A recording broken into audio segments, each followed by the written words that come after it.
But anyway, y'all do your podcast, but we'll get back into it. But I'm trying to tell you, there's a lot of shit that y'all just were not listening to me at all. I didn't hear it until I watched the VOD back today. You remember what I told you about you not hearing me? Mm-hmm. Yeah, that's what I'm trying to tell you. I heard it, but I misinterpreted it. No, that's not what I'm saying. Like I threw out multiple ideas, and not a single word like was registered. Oh, I that did register because I kind of did, have a little When I say registered, it's like it goes in your head long enough to go, oh, she said something, and then it goes back out. Well, he misinterpreted what you said. I just didn't catch what you said. I didn't get what was said. It didn't click. But it's not the only idea that happened with is what I'm trying to say. Right. Like it was constant. One person would hear me and go like, well, either misinterpret it or just go like, yeah, but it won't work because of this. And then the others just didn't hear shit. And that was for every single idea.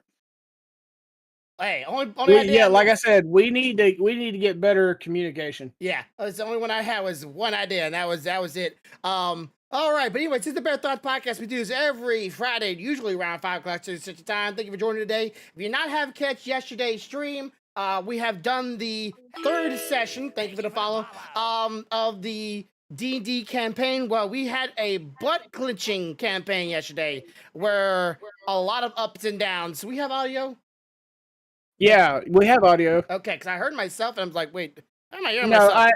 I was checking our audio and then I muted it. Okay. So I was, it was very, very stressful, and we managed it, but it's very questionable things. We'll see how things keep it going. I hope y'all at least are enjoying it. Please let me know you're enjoying it by leaving comments on the video and leaving likes on the video. Let me know if this is something y'all want us to continue on doing, because even after this campaign, we do have plans to continue on going in some fashion. I don't quite know how someone else could pick up where we left off, and then their character kind of goes and disappears, but we'll figure out how that works. Has there ever been a DM that actually played their own character before? Yeah. So DMs have been known to do that? Okay, because honestly... Yeah, so technically at the end of the campaign, at any point before you start the next one, you can get another DM to DM it, and then the former DM can create a character and drop in. You just have to do kind of like a meet and greet, like when my original character died. Yeah. Just to get them into it. I'm gonna look up real quick. How much does it cost to if you wanted someone want to hire a DM?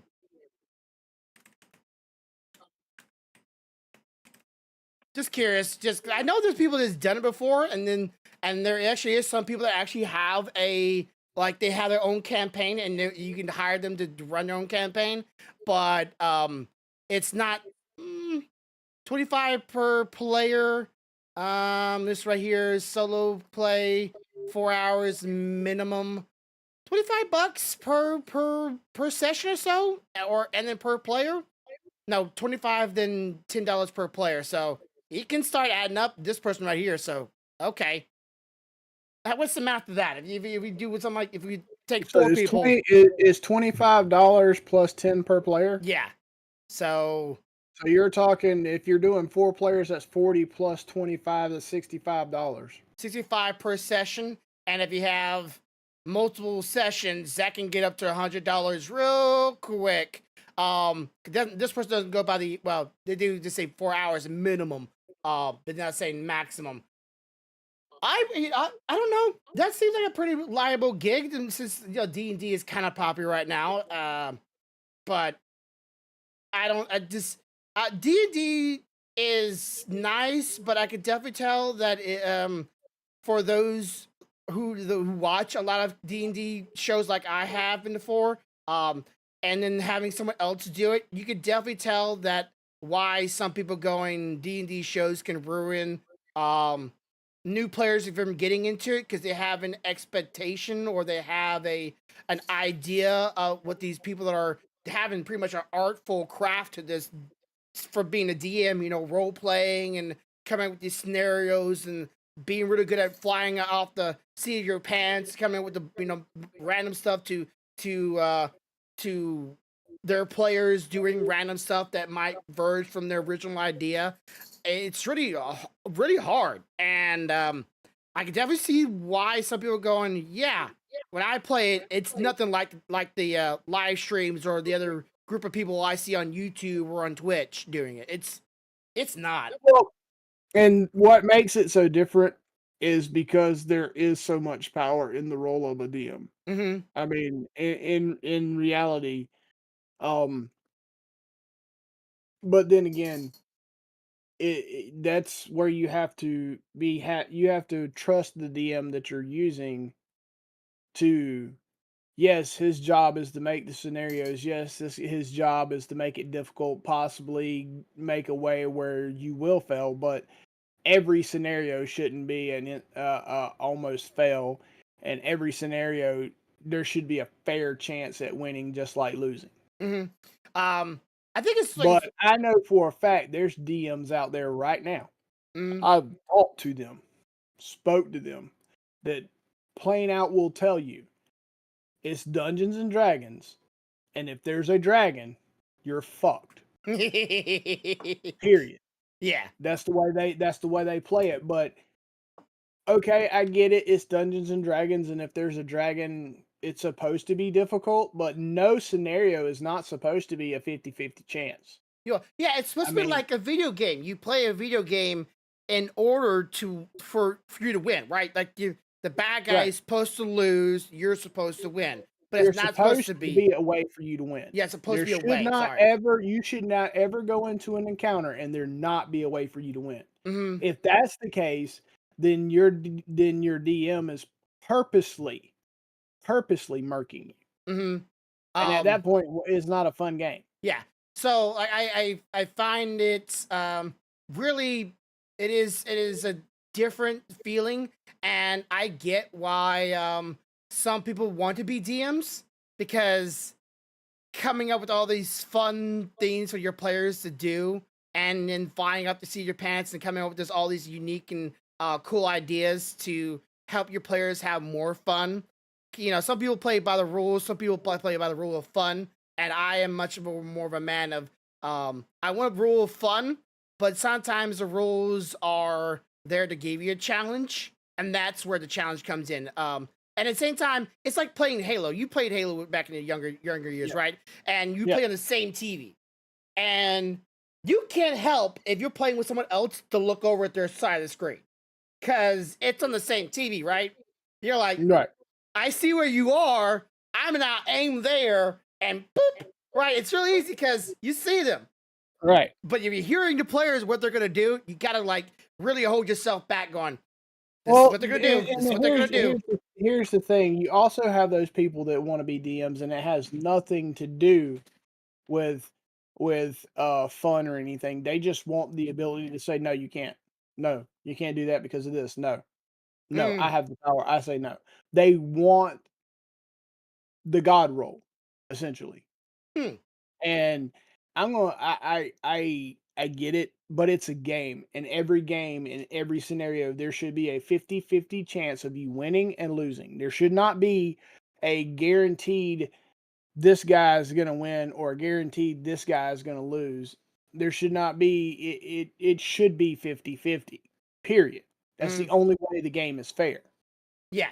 I'm just thinking there's people that want God role, there's people that want to follow the rules, people want to follow the rule of cool, and at the same time there's also people that want to play just purely the role play aspect of it. Like that's their let's build the world, let's build a scenario. Like, oh yeah, either in one DM's like, yeah, all these orcs attack you, and the other DM's like, how are you gonna talk to the orcs not killing you? Are you gonna negotiate? Are you gonna come up with this easy, this trade thing? There might be more of buy to that, and then there's another DM going, all right, you come to this area. Do you go in wild and crazy, or you go in sneakily and tactfully? There's different DMs in my mind and going how they take the same scenario and how would they want it to come about. Either they talk it out, they sneak it in, they give the player the opportunity of rampaging or going sneakily, or is just you are immediately in warfare. Yeah. And that does happen. It does happen. So I'm giving to the DMs. It is a hard challenge to really find that balance and make sure that people are having fun. Because in the day, even though you are the GM, you are technically here to lose. Unless you find a way of TKOing your whole entire group. Is it TKO? I can't remember. Team TPK. TPK, yeah. Total player kill. Total party kill. Yeah, which I have like only seen something close to that in like one campaign, but then the GM's like, hey, I want to story drive this thing, and I want the characters to come back to life. So let's give you this deal. Which I'm always like, like that is always a risk with some people, because like you said in our one campaign, giving someone the deal could sometimes be playing the devil, playing cards with the devil, where you might not be wanting to take that deal, and it's just better just let your cards hang out where they are. Yep. I will say though, my favorite moment of the night was No-No's Lucky. Oh yeah, dude. Butt she clenching. hit that shit, run through here, all happy and shit. I was hoping that anybody was speaking afterwards. We all were going to relay it to me later, because I'm not going to lie, this is what I heard. I'm a Death Ranger now. But it was so clutch. It was beautiful. It was absolutely beautiful. The Nat 20 getting back up that one time at the other place. Yeah. Beautiful. It was like, she was like Terminator last night. Every time you powered her ass down. Yeah. I hit that 22 on my death throw. So I literally went down and hit that 20, got right back up. Like, oh yay! One life. And that was the first combat. I was hitting that 20s left and right. I started wondering, like, is my dice jinxed here? Why is no one else hitting that 20s and Stealthy pulls it out the ass violently? I'm like, 1, 2, ha ha ha. Oh, like, yes, you didn't die. And then it's like, oh yeah, again, rules that they be. I need to look into them a little bit more myself. But it's kind of like playing a video game where it just is like, hey, here's your controller, here's your character, now start playing. You kind of need a tutorial. You kind of need an idea, grasp of the rules and what you can and can't do as well. And D&D is kind of the same thing, because if you don't know the rules yourself, you might find yourself remembering something later on. Thank the stealth that you remembered. Oh yeah, I am a gnome or a halfling. Sorry, I know. Sorry.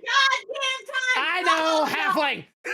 She has a special feat. If she dies, she comes. Well, not die. She hits a nat 1 in anything. She can re-roll it at least once, or as many times as she wants. Stealthy, tell me. It's re-roll it once, but I have to take whatever that roll is. Yeah. So, thankfully, she remembered that kind of stuff.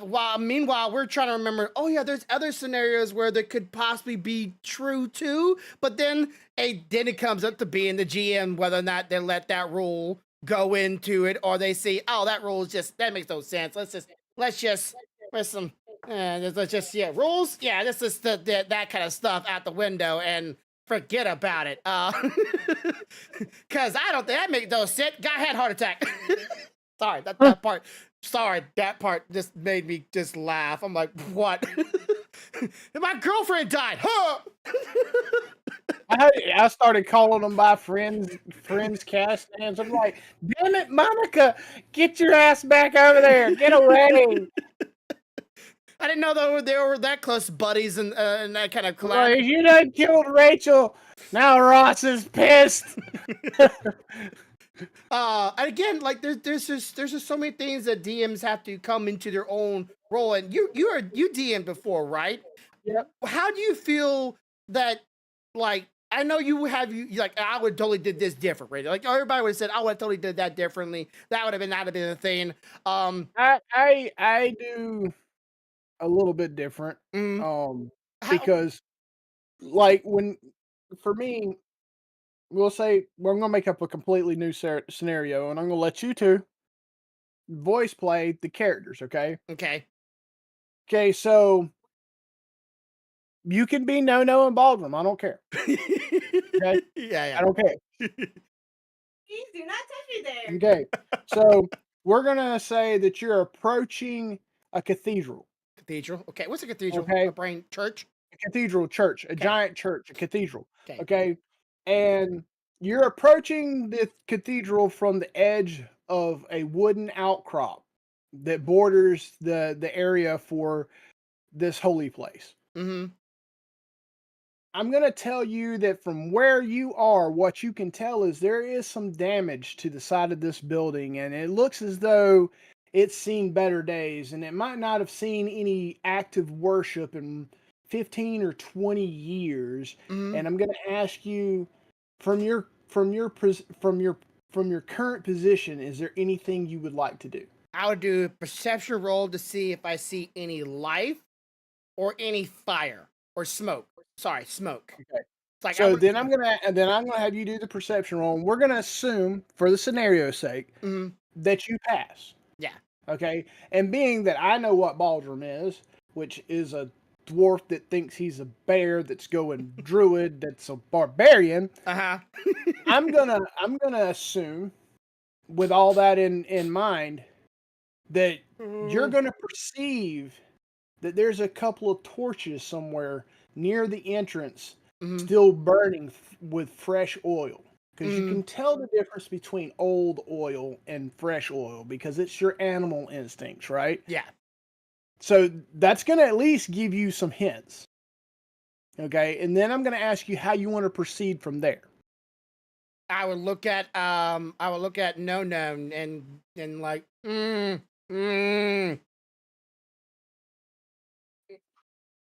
Okay, to which I would then try to go like, what are you hinting at? fire. Fire.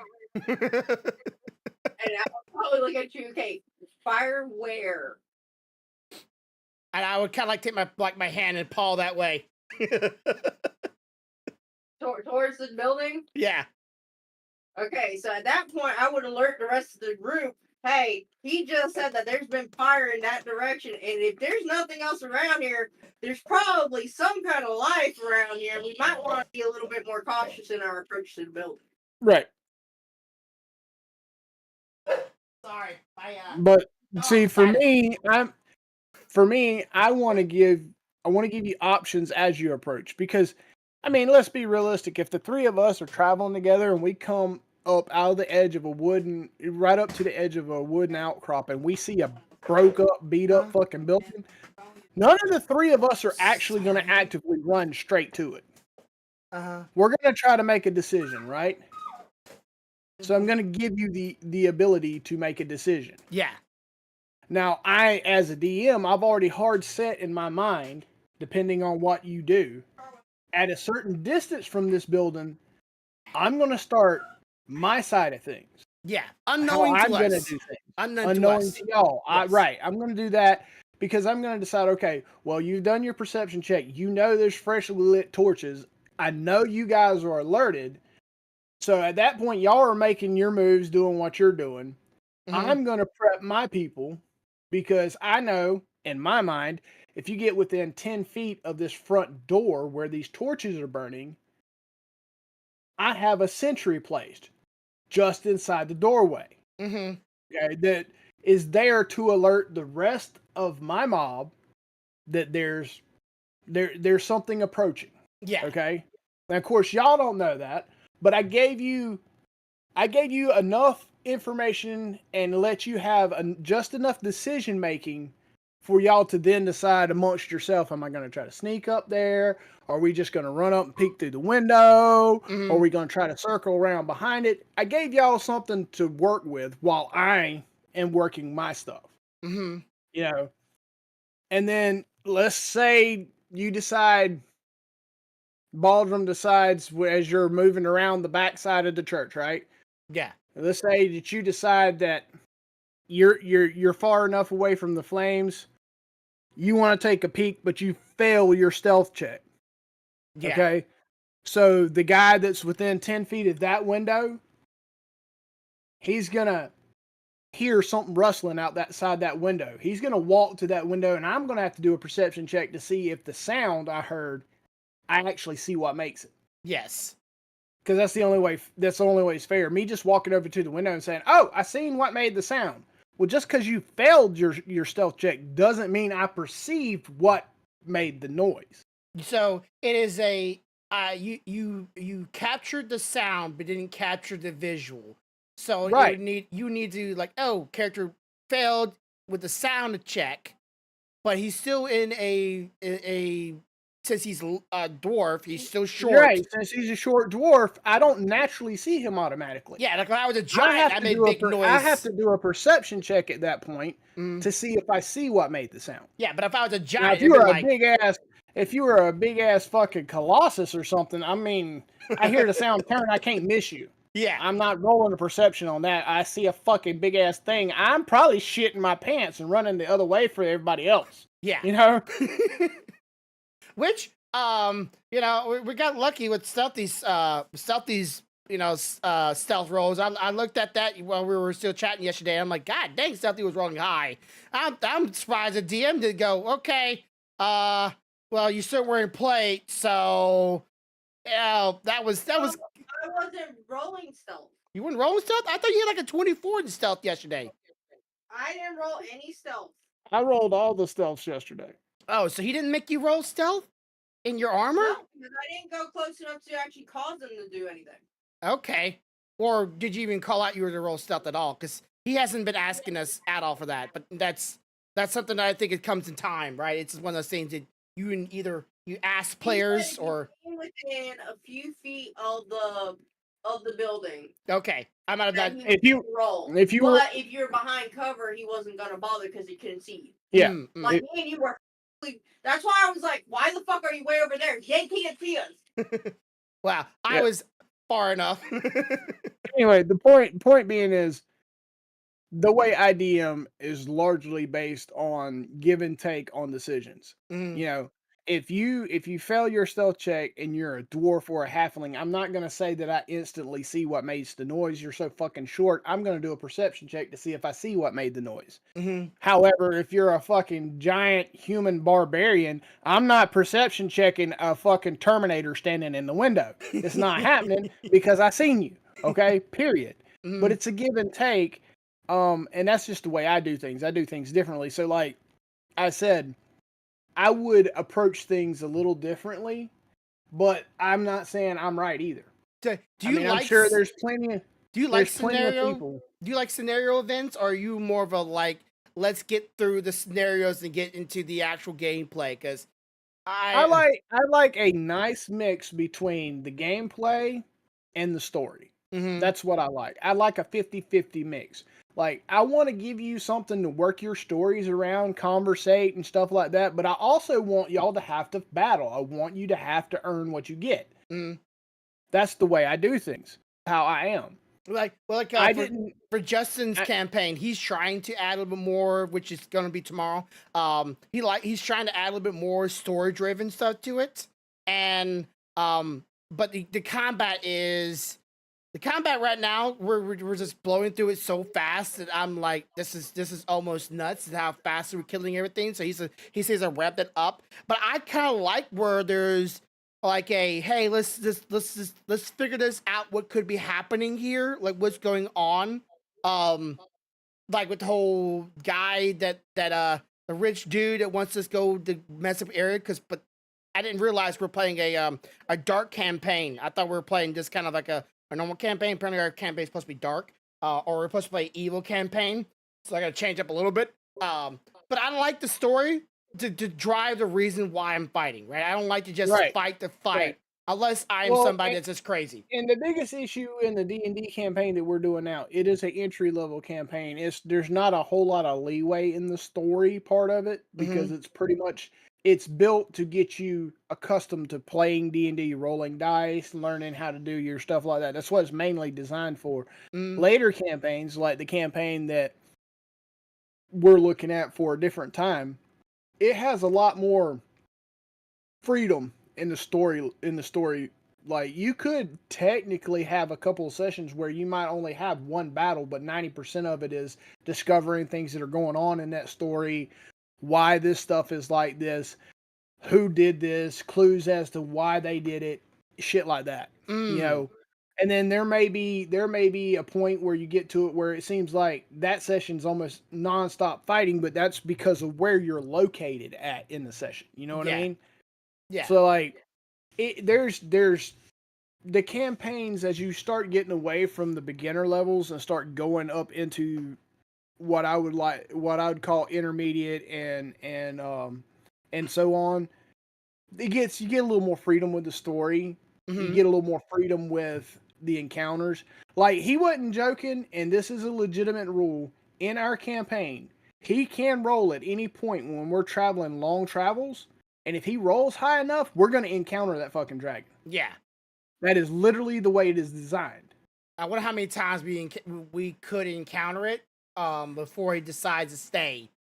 It's like I don't know, but like last night, technically, we could have encountered it last night. Yes. Well, we should have encountered it, but he wanted to wrap up the session because of how late it was getting, and y'all needed to get to bed. I had so many spears or so many harpoons, and I was like, this time I'm gonna have a way to hit this asshole. It's like, I guarantee you that your harpoons is exactly why he didn't do it. Probably because I was stockpiling those days. Like, you know what? I got ammo now. Yeah, and I'm telling you, if I had just a little bit higher AC, large creatures like that wouldn't want to get close to me. Because whether they hit me or they miss me, my character gets an attack of opportunity instantly. Too bad stuff these metal wings. Giants. Yeah, too bad stuff these metal wings can't make her fly. Make her a little bullet in the sky flying at them. Or I can just pick her up and throw it at her and like, all right, release them. Maybe she'll be heavy enough to keep them down. Wait, how much do you weigh? Yeah. With all your stuff? with all your stuff. I'm thinking I have a scenario in my head. It would be hilarious if she was light enough either with or without. Light enough for you to pick me up. No. I'm thinking about our artificer's catapult. We need to go catapult the halfling at it. Fuck you, dragon! So this is okay. Me. If I remember right, I weigh 43 pounds. If I remember. Oh yeah, it's got to be under what, 50 pounds is what he said. I think 50. Yeah. Oh yeah, hell yeah. It's like, you're not getting away, and lunch. How are we gonna get it down? Catch. The weight that I'm carrying is 141 pounds. So yeah, you'd have to drop your gear, but we could catapult your ass. Granted, you're going to take bludgeoning damage.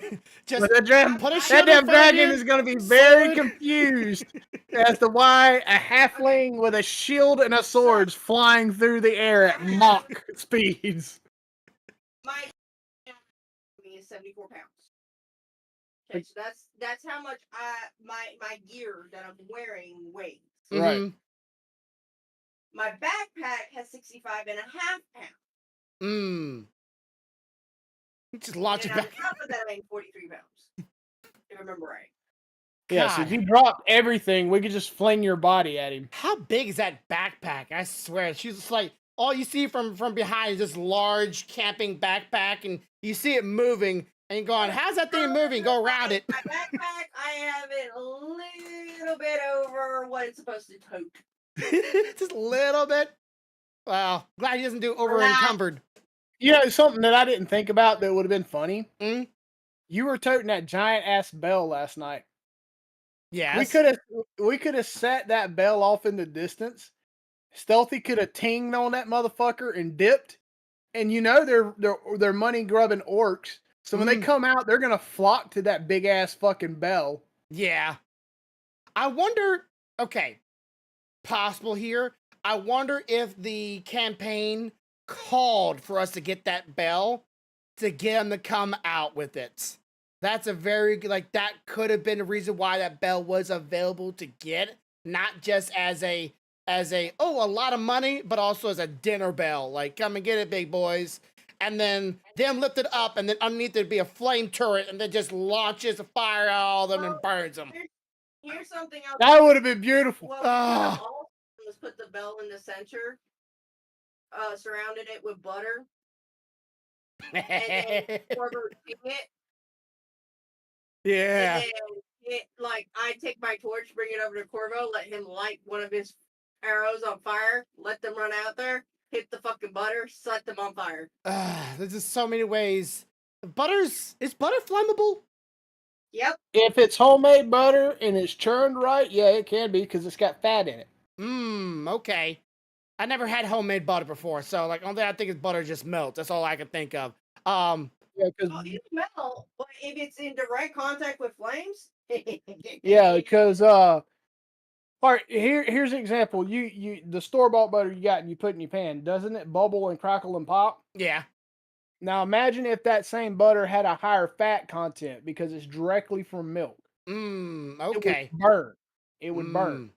Yeah, there's so many cool scenarios with that the game allows you for that in the original video games you really can't just go, oh, I see this thing in this game. Let me go grab that thing so I can use it in a tactical advantage against this enemy that is clearly going to be coming up next. Here's another one for you. If you're worried about the butter, guess what else is flammable?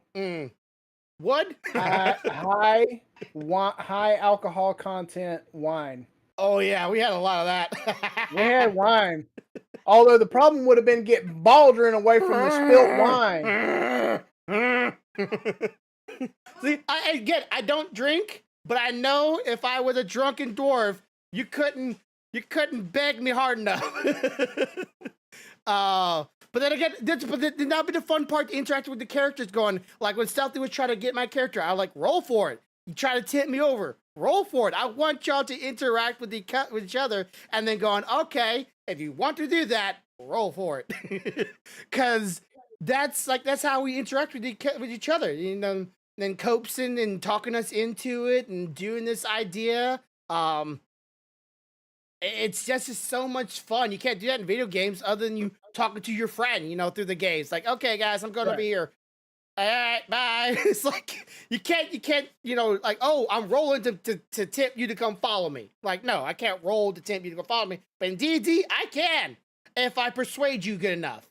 Or if it's just a good enough persuasion in general, like it's just good enough because I'm just that good at talking. Oh, dude, I just had a whole nother thought. What?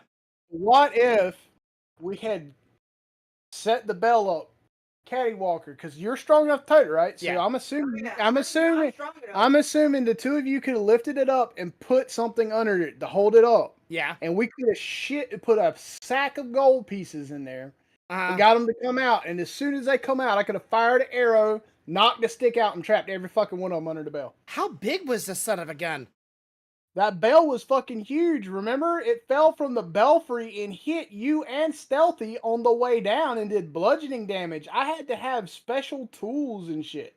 Yeah, but... You were toting it on your back. It would have at least caught a couple of them under it. They can't combat inside the bell. But say, like, if it captured a halfling and a dwarf, it can't be that big. But if it was like capturing a dragon, drow or something like that, and capture us, it hit us. It could have hit all of y'all if Comatose would have been close enough. That's why he said, Comatose, you're lucky you're out of the way. So if it's gonna hit the dwarf, the artificer, and the fucking halfling, that's a big ass fucking bell. That's like Liberty Bell on steroids. You know? Just bounces around a lot. But yeah, there's just so many things we could have done with that bell. But I made sure that where did we put the horse at when we went that one the farmhouse? I could have just like put Daisy up somewhere, and then which we didn't do nothing with Daisy, by the way, or the cow, and then the horse. I don't know what the heck I put the horse at. I just kind of I know. All I know is we retrieved both the cow and the horse when we left. and they're at town with us, we ain't decided what the fuck we're gonna do. I'm assuming we should keep the horse and take it with us for a pack mule. Yeah. The cow. You kill a cow, he dies. You can either eat Kill it. the cow. Let me finish. Let me finish. You can either eat it or we can keep it for butter, milk, and sell that shit. Mm-hmm.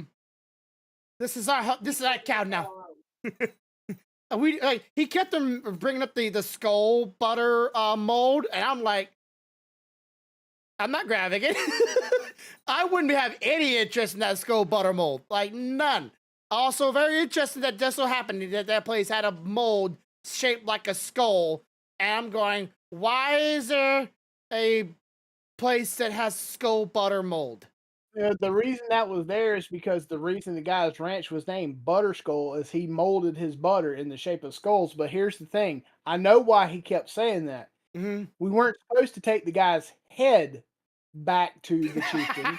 We were supposed to take the mold back to the chieftain as proof.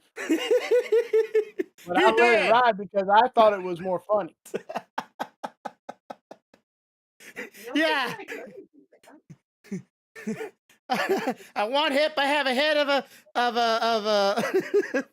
what's the head that's called? I'm telling you, if I had died last night. Yeah. Oh, the creature, the shit, my brain just went blank. Yeah, no, it starts with an M. Do you not admit Manticore? Yeah. I died. I would have called it. Oh yeah. Yeah. Because she said everything but her skull before we even went in there.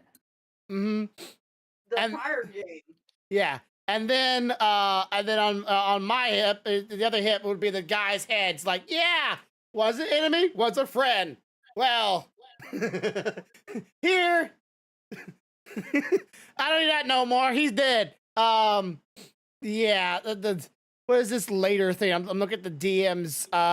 Of course, gotta go survival somehow. The fight small area. Yeah, we should have a meme of an orc constantly banging his head against the freaking window just over and over and over again till he kills himself. Man, that had to suck. If that ever was real. My thing about the whole situation was like, I have never seen so many orcs in 2 locations as I did last night. Yeah, it's like this whole area, just nothing but like, is this Warcraft? Fucking that whole side of that country is orcs. Why the fuck anybody put a ranch or a church out there? I don't know. But they were smoking some good shit because they thought that was the place. Yeah, all the orcs, dragons, and a manticore. And two ogres. There's 2 ogres out there too. The ogres. Yeah, it's like, again, like it feels like World of Warcraft with like it's man versus orcs, and that's all we're going against right now. Just we're humans or alliance versus the orcs, and we're just constantly clashing over and over again. And 2 ogres that Predator made allies with them. Honestly, when I saw those things, I thought they were like big dog creature things. I'm like, oh, those are orcs or ogres. I'm like, oh, that's what ogres look like in this game? Okay. So, because my brain didn't put that together because I played too much Warcraft. But yeah, I think it was a very interesting night, and hope the next campaign or the next time we can really get further here. What is this, Stealthy? Hey, Grumpy, look at your I am. Yeah. Oh, kind of felt like that. My thing, what kills me is like you can occasionally roll good damage. Stealthy proved last night she can occasionally roll good damage. We know the Artificer can damage shit because he's got like mecha cannons that are like flamethrowers and life givers. Yeah, but he has a problem with that mace. That fucking hammer, though, that light hammer, it's a little too light. He needs to put a little weight on that damn thing. That toolkit he's got to make some shit, he needs to make a little bit heavier hammer. Yeah. But I'm sitting there rolling to hit. I hit fine. I just can't get damage. I cannot get fucking damage. And I'm like, I don't understand. It's like, you. I mean, I know what damage I can do, Yeah. and if I hit that damage, shit's gonna go, ow, shit, leave me the fuck alone. Mm. But I can never get that to roll. Yeah. I don't know if the book has it, but I'm hoping because, like, let's be real here. I've always said this before. When you kind of when you play this kind of games, you kind of come here for the loot. And I'm hoping the book, other than the Mithril Chainmail, which was awesome, by the way, like Yep. that could not come in a better time, really. I'm hoping those book I come. won't be late to the party, just saying. It'll be nice on the next one though, when we hit the woods and we're trying to be quiet. Yeah, or trying to sneak up on a dragon. So we maybe get a surprise attack. Maybe That's I'm my hoping. vision of seeing the dragon. Yeah, she had her prophetic vision last night, remember? Yeah. Lifted her in the air and shit. I'm like, wow. Yeah, that was so hard to do. I'm not like 43 fucking I've seen 100 I, something on me. I'm sitting there going, I've seen this shit somewhere. It's oh yeah, Stranger Things at the cemetery. Ah, you're forgetting one other. Exorcist. Reagan. Soup everywhere. We don't say that name. But yeah, I'm hoping that there's more gear for all of us to get, and then he will have it selected for each one of our characters to have a benefit, but at the same time allow us to still be able to play the characters in the way that we're angling toward them to be. Heavy. Was it considered heavy armor? Yes. Yes. Damn it. I need some medium armor that's quiet. I need nipple tassels. That's all I need. Because I'm stealthy even with my disadvantage, obviously. Mm-hmm. Because I'm wearing the plate. But imagine if I was wearing like some light mithril armor. Yeah. Dude, I'd be able to roll with advantage. Ooh. Like all my You never fucking hear me. I could fart in your ear and you wouldn't hear it. Like all my armor on me is only just purely aesthetic. Like the pelts on my back, my mother, and her little claws and teeth, and my underwear shorts are just all aesthetic. So technically, I'm not wearing armor, but my character like has clothing on, but they're all considered as no armor at all. Because of my race. But yeah, I'm having fun with that. But enough of that. The DM was the not DM, the game, the D&D game last night was full of ups and downs, and we all managed to get out of there. But hopefully next time. Fucking heart palpitations. Yeah, so if you're wanting to watch a really nerve-wracking and partially thrilling night, you can definitely go watch that. But I have high hopes for tomorrow's campaign as well. If anybody else drops out of Justin's, stealthy. Sorry. She said, courtesy of the stealthy, it was all like jumping in and then jumping in. Stealthy was was that first encounter at the church was none of our fault. That shit just was there. There wasn't shit we could do about that. It's like, oh, we're here. But yeah, it all worked out. Just damn. Yeah. So the upside is I'm good and rested. I had plenty of sleep during. Like if he wanted us to level by kills, boy, it would be a really hard time to get everybody leveled because I'm racking them up. Yesterday, all because of yesterday. Just I'm glad I put myself in that position because there was no better way of doing a domino effect between one to the next one to the next one to the next one, and I was just hacking and slashing. But I should have died. I should have been dead. Full stop. I don't know how I survived. I should have been next one.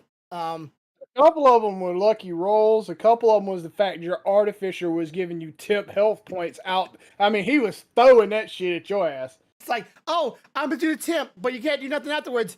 Yeah, it's worth it. Keep the meat shield alive. Temporary health was great. course, the DM could have been like, "Yeah, temporary health don't count for your resistance," and then that'd have been shit. Could have. Well, the thing is, he can't say that because it is temporary health for a reason. Yeah. There's just so many ways that the DMs could, like certain DMs don't like certain rules of games because it makes no sense to them, or they don't think that's fair or whatnot. Because of course, as the book says, and people said before, the book is guidelines, but it's not. Yeah, but it's not the rules. So like you can change stuff if you don't see it's fair or right, or if it makes no sense to you. Again, I would love the DM. I just don't want to do all the reading. I would totally do my manga, which, by the way, we should have done hopefully within the next week, and have the first one out for everybody to read. And if it comes out great, you can thank my wife because she's been whatever. She's been working on it tirelessly, trying to write down a narrative way, because I told her I wanted to write it down as a narrative or as a narrator, right? Because normal books, narrators narrating the story and telling what everybody's thinking. And a manga, you just see it, right? It's just there, and you might see a couple of thought bubbles every now and then, and you hear see what they say. That's pretty much. It's really simple that way. But anyways, okay. So speaking of video games, and a lot of things are changing up lately, as you well know. I'm sorry. It's all right. I've been playing the new game Weathering Waves, which is supposed to be the what? She was talking to the baby. Which people were trying to proclaim as the Genshin Impact killer, and I have to say, outright, it's not. But at the same time, it's like a cousin. Like it's like an upgraded not upgraded cousin. Maybe it's like an update to Genshin Impact. If that makes any sense. Like Yeah. Mobility. In this game, when we go to a wall, you start climbing the wall, and that's your stamina meter, right? And you slowly run up this one. But you can dash to get up there a little bit faster, right? But you use up more of your stamina to get up the wall. This one, you can straight up just you can climb up it, right? Using up a little stamina. Or you could just run up the wall and then grab onto a ledge and flip yourself over the edge and then run up another wall sideways in a direction you want to go and grab onto the edge and flip over it. It's a lot more, the movement in the game is a lot more fluent. It's more Prince of Persia. Yeah, and I can't help but think where Genshin Impact is more of a European, kind of more realistic way of mobility. You wouldn't be able to run up a wall unless you're some parkour genius or some kind of really highly skilled acrobatic ninja, right? You have to be really skilled in order to run up the wall. Me and you couldn't just go up the wall and go, all right, just get up there as far as we keep our feet running. We will climb up there slowly and surely.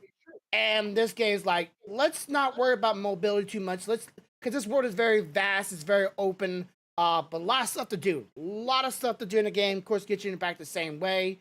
I'm having no problem seeing a lot of similarities in the two, where you could enjoy both games at the same time. But the first story, you're one of the first characters you run into. Let me just ask you this, Corvo. Have you ever met someone that talks to you in whispers?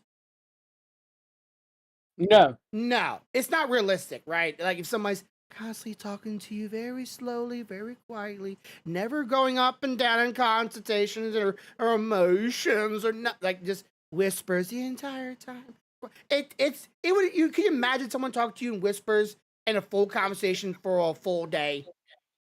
Yeah, it would make me want to stomp on their foot just to see if they're capable of being loud. Okay. Now imagine that person that was doing that was a thesaurus and a historian. And every time you ask them a question or ask them something, they would go off on this large, huge tangent telling you everything about that historical moment or that event or whatever in a big old jumble of over information.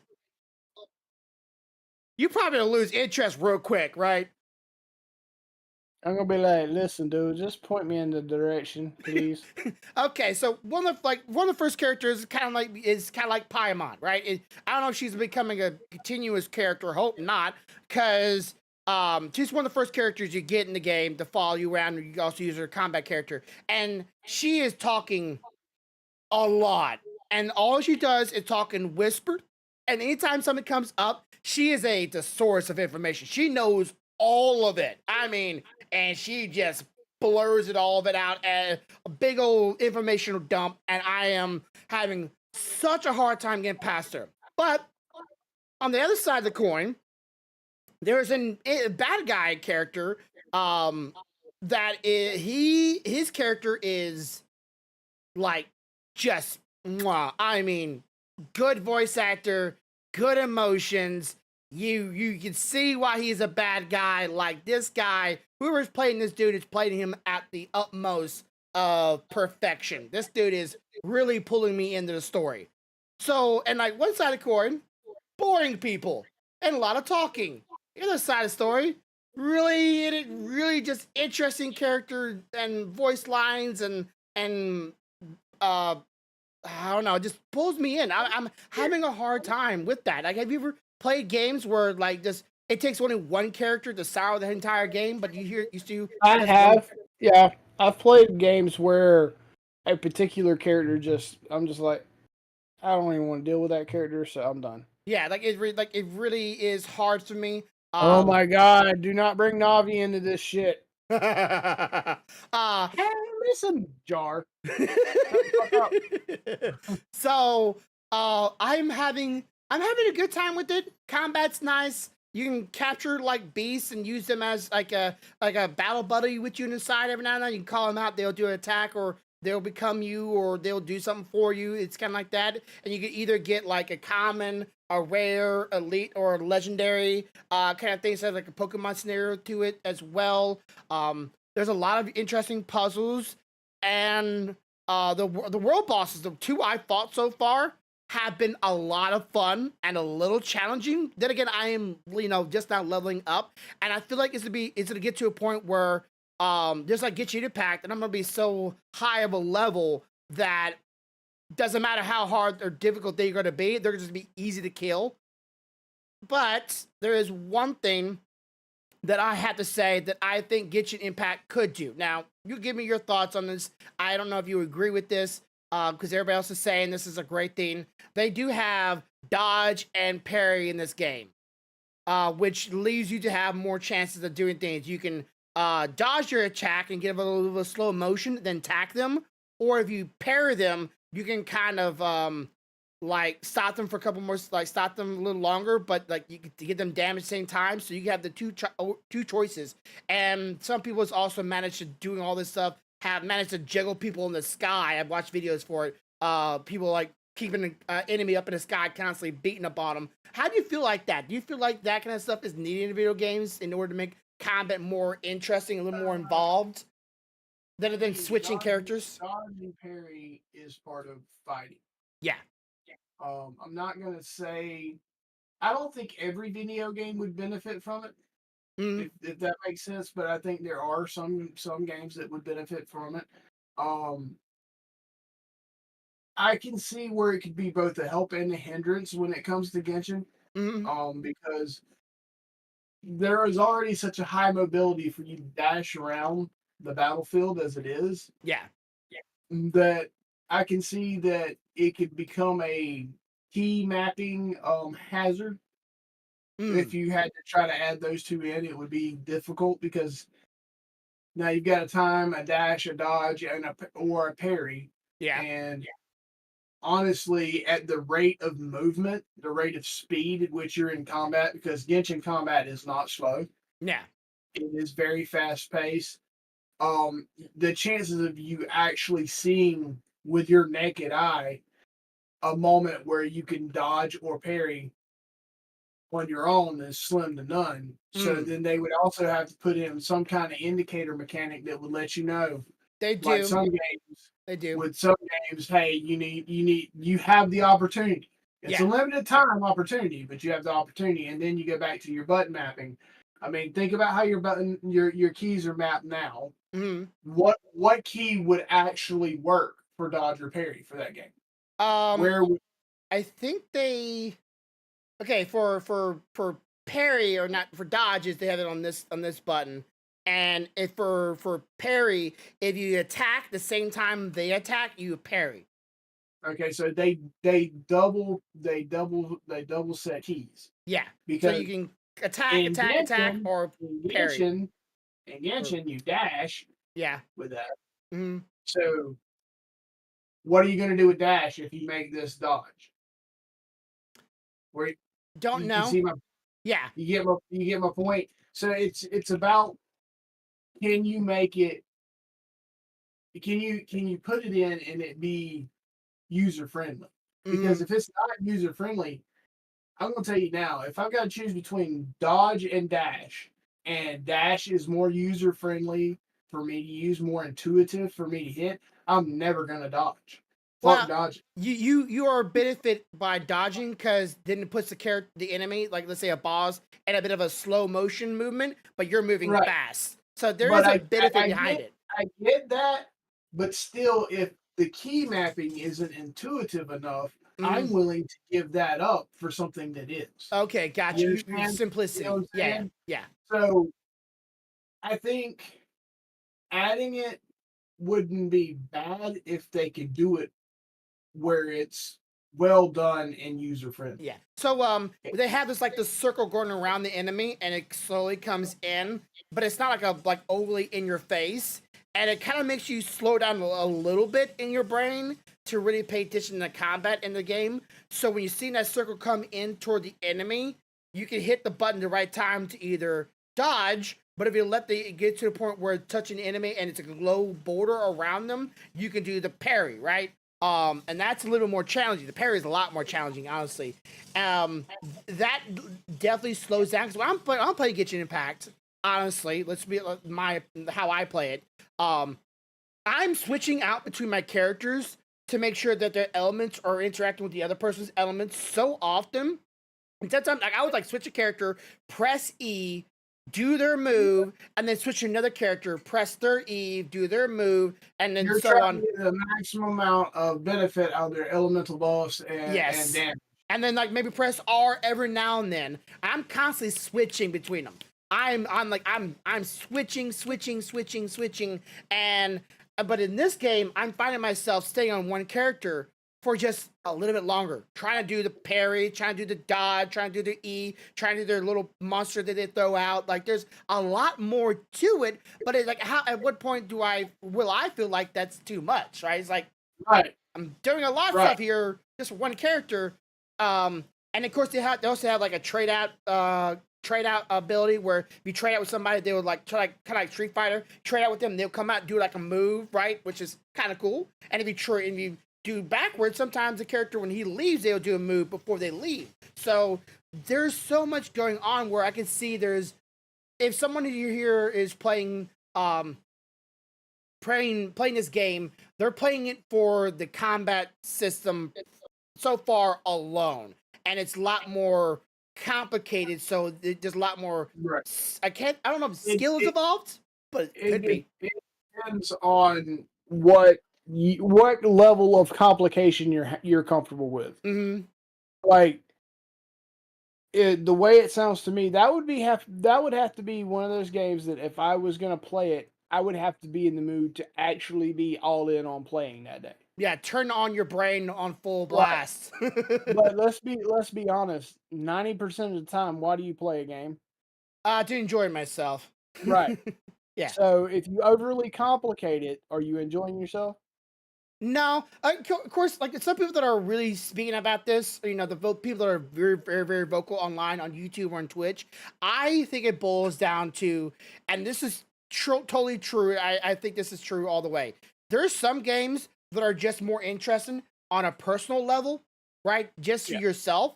And there's other games that are a lot more entertaining to just watch, right? Because I've played games story-wise that I had a lot of challenging too, but I know I would be so invested in it, trying to beat it, that I wouldn't pay attention to anything else. And it's like Okay, it's okay, and I can give you an example of that. mm, So, Nino Cooney, I'm not invested in playing it. However, if she plays it, I'm invested in watching it. I mhm, enjoy watching that game being played, not so much as playing it. yeah. So like for me, it's like Genshin Impact is like watching a great anime with some gameplay in it. I think that's good. Combat is fairly easy to grasp, and eventually you'll get to a point where you're not as challenged as you said for the beginning. But Wuthering Waves, the combat and the bosses are challenging to enough where it might be interesting to watch someone take on a challenge and like let's say like do a boss fight and not with solo, right? Do a boss fight solo and not get hit once. That's already really hard and challenging, and do like that kind of like there's a lot for more for a viewer to be enjoying rather than being the one to do it yourself where you just want to just go, I don't care if I get hit once or twice. As long as that thing's dead, I'm happy. I got what I want. Right? Right. You don't jump into a boss fight and get you and going, I hope I win. You're pretty sure you know you're gonna win. It's not really like a surprise. You know, you might get close, but I haven't had that in a while. But that may be changing though, because if they do the level cap raise, Oh yeah, shit might get real again. yeah. People are saying that Gitchin. People are saying we're gonna find out whether or not it's true. Gitchin Well, is what? you also forget that when the new content comes out, you do not know if you're going to win that match until after you've learned all the little tricks and ticks to the monster. Yeah. But I haven't. At least I haven't for personally. I have not in a couple patches run into a boss room and went, well, let's see how I get my ass kicked. I'm mostly running there and just going, die. Of course, like again, I've been playing so long of a time, and y'all have been playing such a long time. We know the ins and outs and how to play our characters, so it's just like it's almost second nature. Just like you just pick up what that boss is about to do. He's like, okay, this is probably not standing in a ring. Let's get out the ring. Let's get out the fire. Let's get out the circle. Let's get out the thing that's following us. Let's dodge this thing's coming out. Like we're so innate and tuned behind it. While this game, Wuthering Waves, now has dodge, parries, changing characters, monster combos. You only have 3 characters, by the way, in this game, not 4, which makes it a little bit more challenging. And like I said, the bosses they are a little bit more challenging. I have to say, like I feel like, of course, I'm not. They might feel like they're more challenging because I'm not used to them yet. What it boils down to me is people want this to be a Genshin killer, They want but it. it's not. Yeah, It's not. it's not going to And be.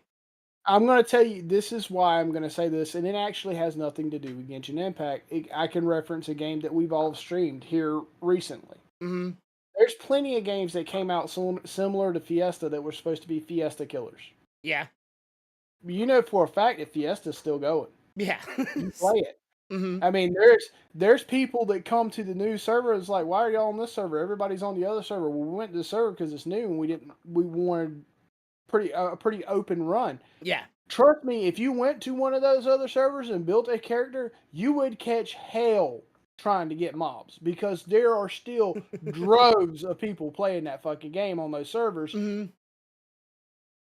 The reason it didn't kill it is because people love it. Yeah. I mean, we've seen the love from people as we play it. They're like, "Oh shit, you're playing and you're streaming this shit. Here, let me give you some free shit." Yeah. That's how much people love it. They want it to be seen, and I think Genshin is very much the same way. You have people out there that love that game. Mm-hmm. They love the way it plays. They love the way it looks. They love the way it feels. And no matter what comes after it, they're gonna return to it, even if they took a year hiatus. Someday they're going to be sitting around and be like, you know what? I feel like playing a game. I hadn't played Genshin in a while. They're get back into it, and then they're off to the races again. They're in it again, just like I did with Fiesta. I hadn't played Fiesta in years.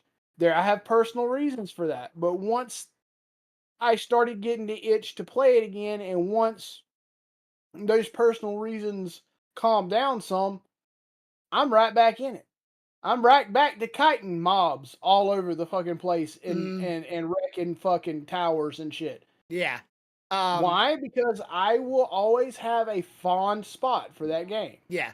I think it's just because a lot of games right now are free to play, allows us to have a lot more games that we can play. And Fiesta is free to play, which by all means, if anyone wants to try it out, we're not sponsored by them, but you can catch us every Sunday playing Fiesta or Star Wars Road Republic. This weekend, we're playing Star Wars again. So I've heard that Genshin Impact is to have some new things. They're supposed to be adding some, as people are calling it, some in-game content, meaning some challenging content. And some people want it to fail, some people want it to succeed. And as I said before, this kind of stuff, if people are finding themselves playing Wuthering Waves more, Genshin needs to find out what that is and making them want to play that, and then just implement that to their game, and then keep on working on each other and trying to make each other better. Because I want, honestly, who doesn't want more than one game they can enjoy and love for years to come? It's just that's as simple. But they very much still have the same.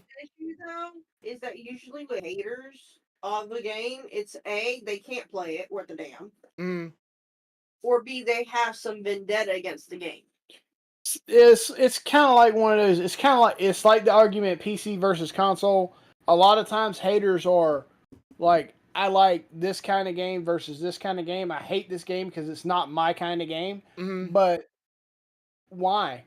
Why? Because their type of game is not popular.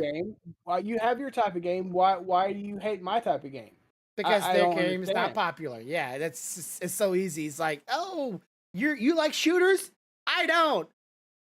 My game should be popular, but shooters are popular.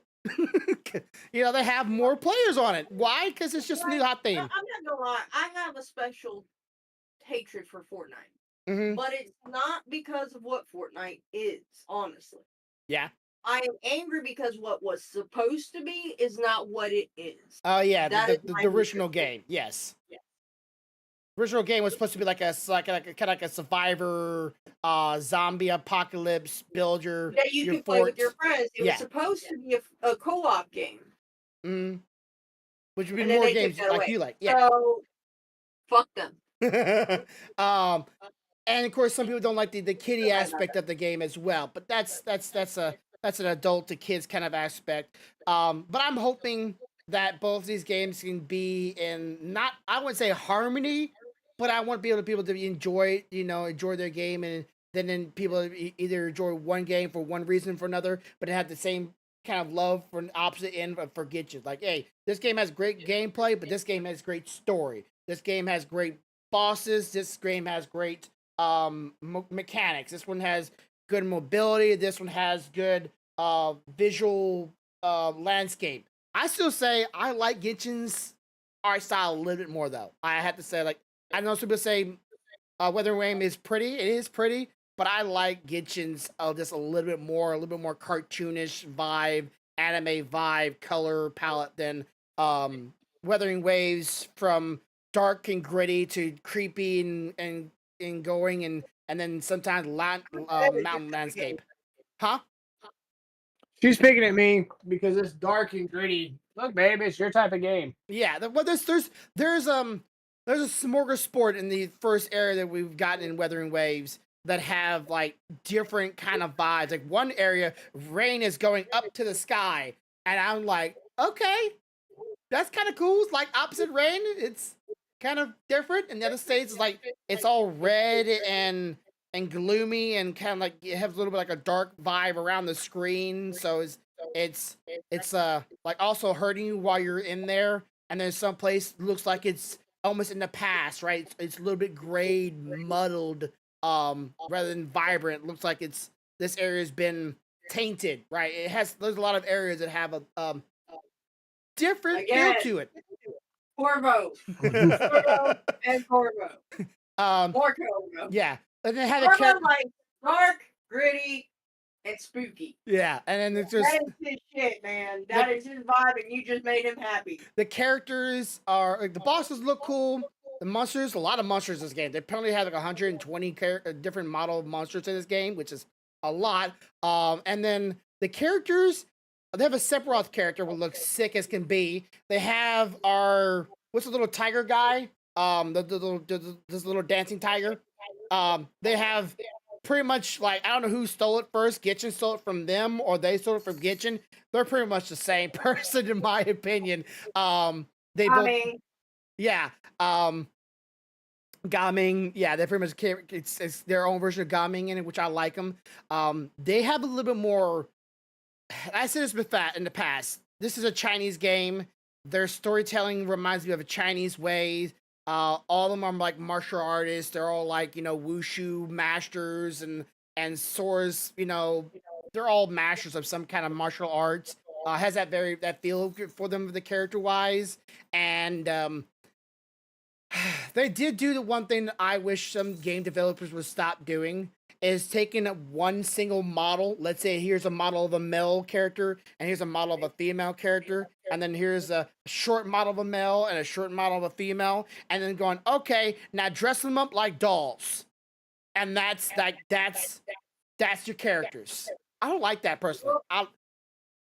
Didn't you say they had a bunch of different monsters? Yeah, monsters have a bunch of those. Okay, they had to save time somewhere. Yeah, Sorry, I get it. Make them later, but they had to save the time somewhere. Mobile devices can only handle so much because it's all mobile as well. But some people are having problems playing it because, well, it is not a easy game to run on. I still say Gitchin and mobile, and it's not a good thing either. So, but I just like to have different. When I look at characters, I don't want to see, oh, that looks like this character kind of vibe going on to it. But there's still pretty characters. Fighting style's interesting. It's overall, I'm having a fun time playing it. It is a good experience. Just the first story with that one girl that whispers talks, she can jump off a cliff and I wouldn't care. Oh, my friend would hate you then. Oh, because she's just boring me to no end. Like, I'd rather take Paimon's yappy, screaming, little tangy, emotional ass than over this one girl that can never talk higher in the pitch of a whisper and is a thesaurus of everything. Of course, Corvo said he would step on her toes, so I would stomp them bitches. Ah! Look, you can talk. You have emotions. Try to obtain. I would throw her ass out the window like Stealthy yeeted that orc last night.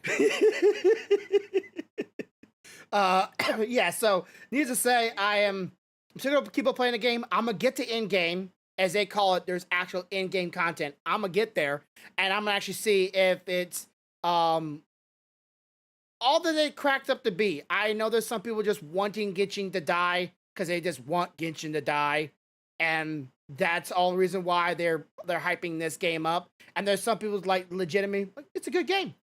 Okay, then enjoy it both ways. I'm not gonna say anybody they should have to play it, but yeah, that's it for the night. We didn't talk. We talked about one topic for a long period of time, and then jumped to the next topic and just it's like 2 topics this day. I guess I'll see y'all on Sunday. We're gonna be Star Wars Old Republic. Yep. We're starting at 5 usual time, so if you're gonna be there, catch that live. Be there on twitch.tv/ScrubberBear or Corvo Ninja. I will have the multi-stream. Stealthy, you streaming this week? I should be streaming Sunday. Unless you're I'm not feeling. sure about D&D yet. Sunday, yes. D&D for next week is questionable. Okay, gotcha. If something comes up, we should be fine with Sunday. Okay, and then my Pathfinder's tomorrow, so if y'all catch that, I'll see y'all then. Yeah, my goal tomorrow, depending on what time FedEx runs, is starting on the weather seals on the vet. Oh, so man. I will, if I'm not done by the time you start, I'll probably have the surface out there at the car while I'm doing it. All right, but yeah, I'll see y'all tomorrow. As always, have a good day, have a good night, have a good life. Much love, y'all. Bye, guys. Bye. 1, 2, 3.